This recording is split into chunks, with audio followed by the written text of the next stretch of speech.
comme celle-ci.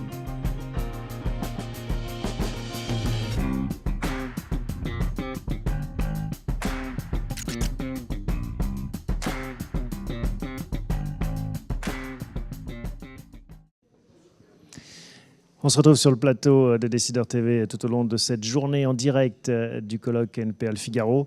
On va parler d'expérience utilisateur parce que c'est vrai que dans cette transformation numérique, on l'a eu beaucoup, ce son de cloche autour de cette table depuis ce matin. L'utilisateur reprend le pouvoir et donc il est clé de le satisfaire avec une expérience qui soit la plus parfaite possible. Pour parler de ce sujet, Christian Bonbrun de chez Orange, bonjour. Bonjour.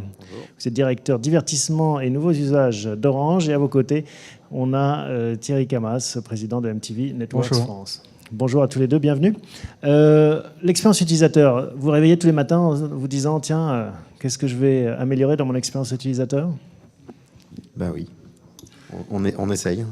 On ne fait pas que ça chez Orange, on fabrique d'abord les réseaux, ça c'est un peu la base, c'est les réseaux, c'est ce qui permet d'avoir une bonne image, une bonne qualité de contenu. C'est d'ailleurs le fait que les réseaux s'améliorent qui nous permettent d'offrir des expériences nouvelles avec comme l'ultra haute définition ou plus récemment la réalité virtuelle. On a aussi les contenus, et là c'est mon camarade à ma gauche qui nous fournit notamment des contenus de très bonne qualité pour nos clients. Mais c'est vrai que le troisième pilier, et moi je travaille beaucoup là-dessus, c'est l'expérience. Aujourd'hui, pour naviguer dans tous ces contenus, il faut une expérience incomparable. Et si on devait la résumer, cette expérience, elle consiste en quoi dorénavant ? C'est l'expérience où je fais ce que je veux, quand je veux, où je veux, avec qui je veux ? Non, je résumerai pas ça comme ça. Moi, je dirais que c'est d'abord du plaisir, c'est d'abord quelque chose qui est simple, qui est agréable à utiliser. Et puis, c'est un mélange de choix, de choses qu'on propose, de tentations, de petits plaisirs, de petites choses, de petites attentions, et puis de services qui fonctionnent de manière fluide. Et après, derrière, toute la mécanique qui est derrière, on parle évidemment de moteurs de recommandation, de systèmes de facturation simple, de systèmes de guides et programmes améliorés, plein de choses qu'on continue à améliorer au fil de l'eau. Oui, quand on se réveille le matin, on veut avoir quelque chose de cool. On allume MTV. Mais non, MTV, est-ce que ça... mais pour parler vulgairement, on veut quelque chose de cool, qui ne prenne pas la tête. Et donc c'est vrai que le numérique a démultiplié un champ tout à fait nouveau qui permet de combiner des interfaces de plus en plus fluides avec des contenus embarqués au sein de ces interfaces qui sont de plus en plus liquides. C'est-à-dire qu'on peut les manipuler dans n'importe quel sens.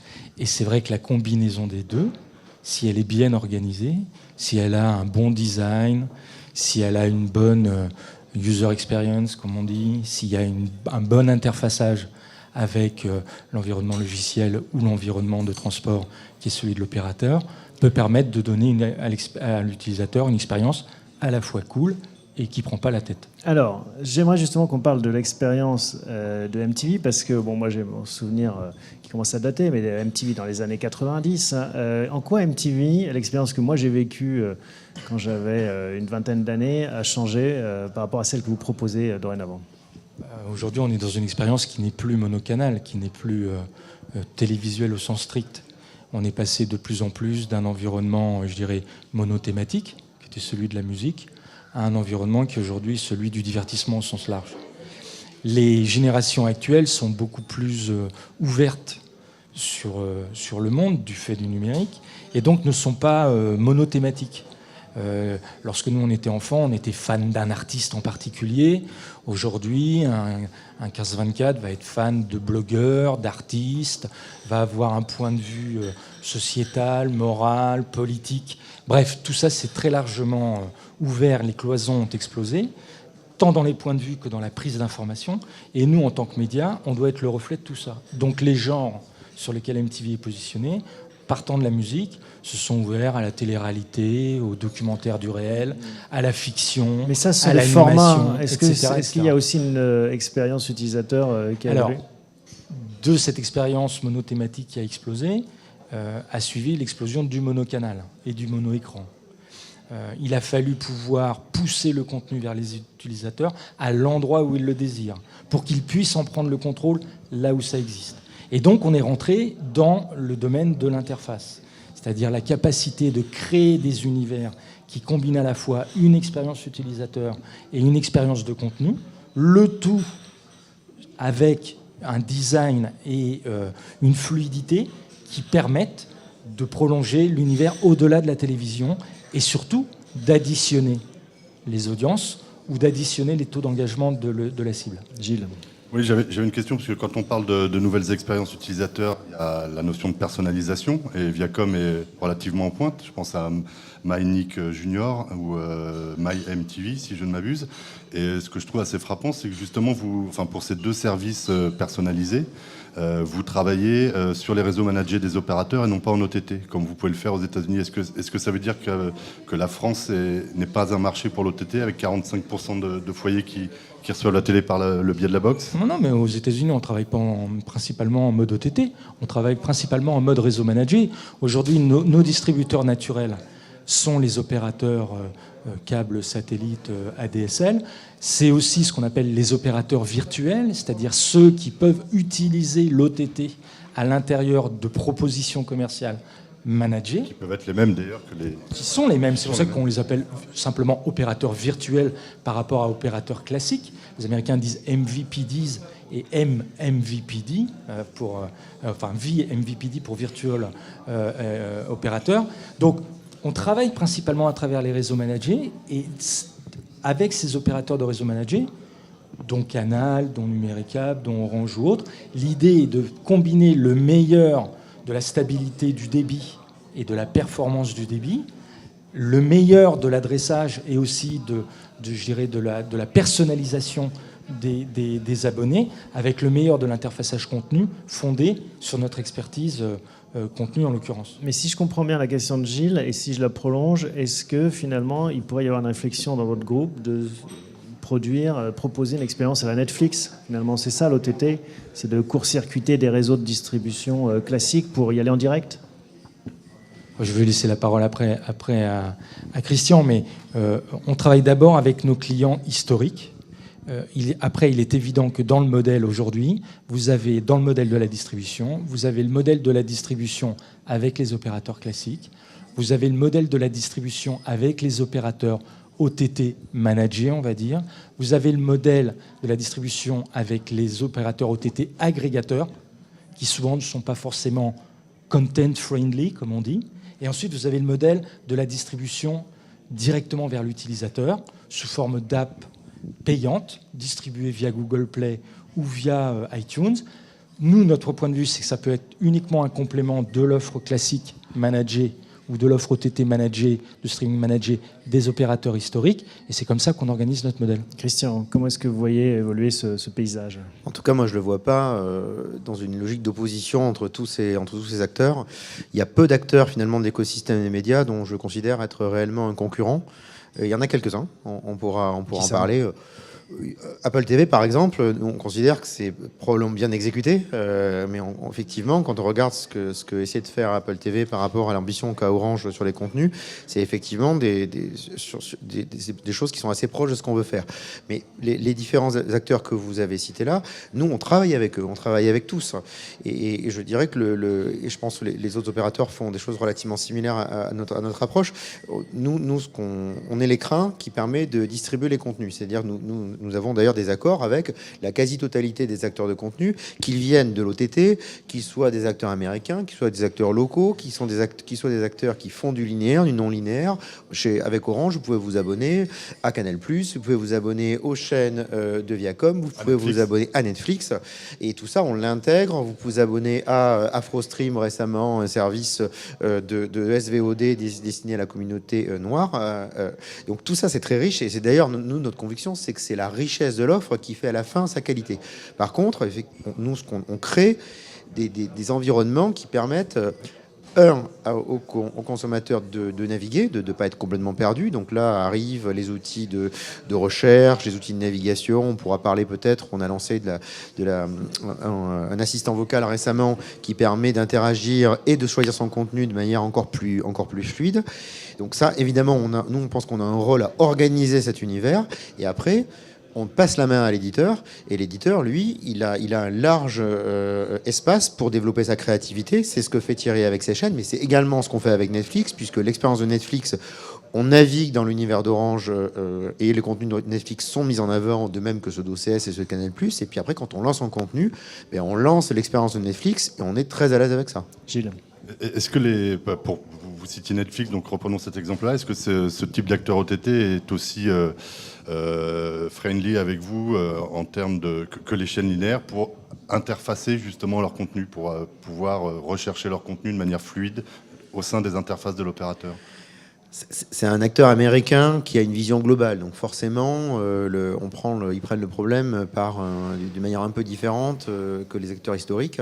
À l'envers, il faut reconnaître qu'ils amènent un niveau d'innovation qui est très élevé. Donc c'est aussi à nous à trouver un équilibre entre leur modèle et le nôtre. Donc vous dire qu'avec un acteur comme Netflix, il n'y a pas plus de traction qu'avec un autre, ce serait pas tout à fait exact. Néanmoins, on arrive à faire des choses avec Netflix, notamment l'accès à leurs données, les métadonnées, l'accès au moteur, un moteur unifié qui permet de naviguer, y compris dans les contenus Netflix. Ce sont des choses qui arrivent. Et d'un point de vue économique, est-ce qu'ils vous versent autant que des acteurs plus historiques, ou est-ce qu'ils essaient de garder davantage le gâteau pour eux? C'est relativement similaire. Thierry a l'air de sourire. Dites-nous, Thierry, prenez le micro. Non, mais je pense que les relations commerciales entre Viacom et Orange sont ce qu'elles sont, comme elles sont au niveau de Netflix. Mais je souriais dans le sens où c'est vrai que Netflix arrive avec une offre qui est très globale et que donc la capacité, je dirais, d'adaptation, de customisation, de prise en compte des goûts du public en local, de stickiness avec le public en local est beaucoup plus faible.